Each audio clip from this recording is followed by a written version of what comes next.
चीन चाहता क्या है? ये सवाल इसलिए क्योंकि एक तरफ वो भारत के पक्ष में बयान दे रहा है तो दूसरे एंड पर पाकिस्तान को भी साथ लेकर चल रहा है और उसकी तारीफ उस मुद्दे पर हो रही है जिस पर लगातार भारत पाकिस्तान को घेरता रहा। नमस्कार, मैं हूं आशीष त्रिपाठी। रूस के बाद अब चाइना ने भारत के साथ कारोबारी रिश्तों पर बड़ा दांव खेला। दिल्ली में चीनी राजदूत शू फेईहोंग ने गुरुवार को कहा कि हम सभी भारतीय प्रोडक्ट्स का अपने बाजार में स्वागत करते हैं। यानी चीन अब भारतीय प्रोडक्ट्स के लिए अपनी मार्केट के दरवाजे खोलने को तैयार है। लेकिन क्या ये इस आधार पर हो रहा है कि भारत भी उनके प्रोडक्ट्स के लिए अपनी दरवाजे खोल दे? बहरहाल ये भी एक सवाल रहेगा। लेकिन ये बयान ऐसे वक्त में आया है जब अमेरिकी प्रेसिडेंट डोनाल्ड ट्रंप ने भारत पर नए टैरिफ लगा दिए हैं। इससे भारत अमेरिका ट्रेड रिलेशन पर दबाव बढ़ गया है और चीन इसे मौके के तौर पर देख रहा है। भारत में चीनी राजदूत शू फेईहोंग ने यह कहा कि अमेरिका ने भारत पर 50% तक के शुल्क लगाए, हम इसका दृढ़ता से विरोध करते हैं। चुप्पी केवल दबंग को और बढ़ावा देती है। चीन भारत के साथ मजबूती से खड़ा रहेगा। चीनी राजदूत ने कहा कि भारत और चीन के बीच टीम वर्क और सहयोग बेहद जरूरी है। उन्होंने ट्रंप सरकार की टैरिफ नीति पर सीधा निशाना साधते हुए कहा कि टैरिफ और ट्रेड वॉर अंतर्राष्ट्रीय व्यवस्था को बाधित कर रही हैं, जिस व्यवस्था से अमेरिका ने अतीत में सबसे ज्यादा फायदा उठाया है। विशेषज्ञों के मुताबिक बीजिंग का यह कदम दो मकसद साधता है। पहला, भारत को आर्थिक भरोसा देना और दूसरा, अमेरिका को यह संकेत भेजना कि एशिया में उसके खिलाफ विकल्प मौजूद है।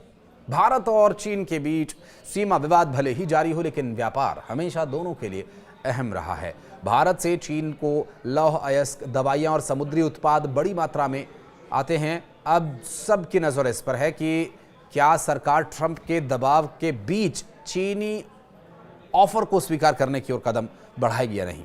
चीनी राजदूत ने कहा कि भारत चीन संबंध एशिया के लिए फायदेमंद हैं। हम एशिया की आर्थिक वृद्धि के दोहरे इंजन हैं। विशेष प्रतिनिधि स्तर की बातचीत में महत्वपूर्ण सहमति बनी है। चीनी राजदूत ने कहा कि हम मिलकर एक नई राह बनाएंगे। हम भारतीय वस्तुओं का चीनी बाजार में प्रवेश करने का स्वागत करते हैं। उन्होंने ये भी कहा कि चीन एक तरफा व्यापारिक दबावों के खिलाफ भारत के साथ खड़ा है। शू ने यह भी कहा कि भारत और चीन का एक साथ आना न केवल क्षेत्रीय बल्कि वैश्विक विकास के लिए भी जरूरी है।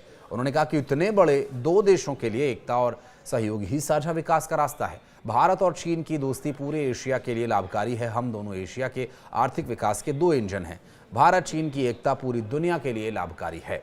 हम दोनों की राह जिम्मेदारी की है और कि दुनिया में बराबरी हो, ये संतुलन वाली बहुध्रुवीय व्यवस्था को बढ़ावा देना है, तो इसके लिए प्रयास होना चाहिए। और चीनी राजदूत ने आगे कहा कि भारत और चीन के बीच भरोसे को बढ़ाना जरूरी है। उन्होंने ये भी कहा कि हमें रणनीतिक स्तर पर एक दूसरे पर भरोसा बढ़ाना चाहिए और आपसी संदेह से बचना चाहिए। हम प्रतिद्वंदी नहीं हैं, साझेदार हैं। उन्होंने ये भी कहा कि हम भारत के साथ मिलकर के रणनीतिक विकास को बढ़ावा देना चाहते हैं और सहयोग का दायरा भी बढ़ाना चाहते हैं। हम भारतीय वस्तुओं का चीनी बाजार में स्वागत करते हैं। अमेरिका के टैरिफ पॉलिसी का विरोध कर चीन ने यह संकेत भी दिया कि वो भारत के साथ मिलकर के एक मल्टीपोलर वर्ल्ड ऑर्डर का बढ़ावा देने का प्रयास कर रहे हैं और ये कदम न सिर्फ एशिया बल्कि पूरी दुनिया की आर्थिक और राजनीतिक शक्ति संतुलन की दिशा तय कर सकता है। अमेरिका के टैरिफ पॉलिसी का विरोध कर चीन ने यह संकेत दिया कि वो भारत के साथ मिलकर के एक मल्टीपोलर वर्ल्ड ऑर्डर को बढ़ावा देना चाहते हैं। ये कदम न सिर्फ एशिया बल्कि पूरी दुनिया की आर्थिक और राजनीतिक शक्ति संतुलन की दिशा तय कर सकता है। लेकिन दूसरी तरफ चीन के विदेश मंत्री वांग यी ने पाकिस्तान के उप प्रधानमंत्री और विदेश मंत्री शाकडार के साथ संयुक्त प्रेस कॉन्फ्रेंस की। अब ये सवाल क्या जो पाकिस्तान के साथ पिंगे बढ़ाई जा रही हैं चाइना के द्वारा, वो भारत के लिए ठीक है? दरअसल ये बैठक छठे चीन पाकिस्तान विदेश मंत्रियों की रणनीतिक वार्ता के बाद हुई और वांग यी ने कहा कि बैठक दोस्ती और भाईचारे के माहौल में हुई है और लगभग सभी मुद्दों पर व्यापक सहमति बन गई है। तो पाकिस्तान के साथ भी इनकी सहमति बन रही है। पाकिस्तान के साथ चीन की बढ़ती रणनीतिक साझेदारी से भारत की टेंशन भी बढ़ सकती है। दरअसल चीन पाकिस्तान का सबसे बड़ा सहयोगी है और हथियारों का निर्यातक भी है। ऑपरेशन सिंदूर के दौरान भी चीन ने पाकिस्तान की मदद की थी और तो और चीन ने आतंकवाद के खिलाफ पाकिस्तान के प्रयासों और बलिदानों की सराहना की है। देखिए, यहाँ पाकिस्तान जैसे डॉग लवर्स आवारा कुत्तों को खाना खिलाते हैं और पानी पिलाते हैं, दूध पिलाते हैं, वैसे ही पाकिस्तान के आतंकवादियों को पनाह देना, और फिर पाकिस्तान हो गया कुत्ता और चीन हो गया डॉग लवर। तो डॉग लवर की तरह ये भी पाकिस्तान को फीड कराते हैं और फिर पाकिस्तान जो है बाकी देशों को, खास करके भारत को काटता है।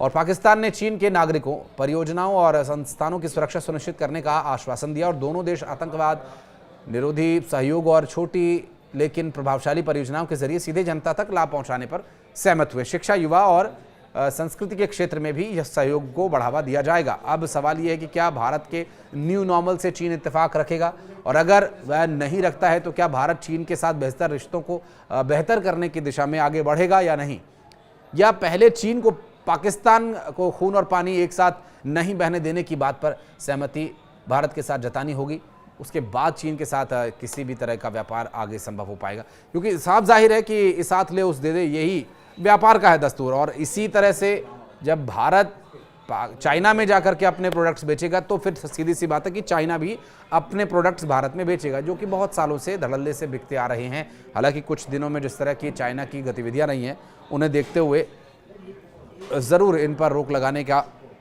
एक प्रयास किया गया था, लेकिन अब वो रोक भी शायद हट जाए, जो प्रयास चाइना के द्वारा किए जा रहे हैं। लेकिन दोनों काम एक साथ तो नहीं होंगे। और जो एक दोहा आपने तो सुना ही होगा कि एक संग नहीं होए भुआलू, हसब ठठाऊ फुलाऊ गालू। तो ये एक साथ नहीं हो सकता है कि आप ज़ोर से ठहाका लगा के हंसे भी और गालों को फुला ले, ये तो संभव है ही नहीं। तो पाकिस्तान के साथ पहले तो आपको भारत जो स्टैंड रखता है उसी स्टैंड पर आपको सहमति जतानी होगी। लेकिन अब जिस तरह से देखिए, रशिया ने भारत के साथ जो डील की या जो तेल के निर्यात का मामला है, रशिया बहुत पुराना दोस्त है भारत का, तो रशिया का लिया गया स्टैंड समझ में आता है, लेकिन चाइना का लिया गया स्टैंड समझ में नहीं आता है। कभी वो पल में तोला होता है तो कभी पल में माशा होता है, कभी पाकिस्तान को सहलाता है, पुचकारता है, तो कभी भारत के साथ हाथ मिलाता है। तो ये सारी चीज़ें एक साथ तो संभव है नहीं। बहरहाल अब इस पर आप क्या कहना चाहेंगे? क्या चाइना को पाकिस्तान को आतंकवाद के मुद्दे पर पहले समझाना होगा, उसे कार्रवाई करने के लिए राजी करना होगा, तब कहीं जाकर इस पूरे मामले पर उसके द्वारा उठाए गए कदमों को भारत में स्वीकार किया जाए, या फिर भारत और चाइना के बीच यदि व्यापार का विषय अगर सुलझ जाता है तो इस व्यापार के विषय को सुलझा लेने के बाद बाकी चीज़ें अपने आप ठीक हो जाएंगी? क्या आप ऐसा सोचते हैं? इस बारे में जो भी आप कहना चाहें कमेंट सेक्शन में आकर के अपनी प्रतिक्रिया दर्ज करें। धन्यवाद।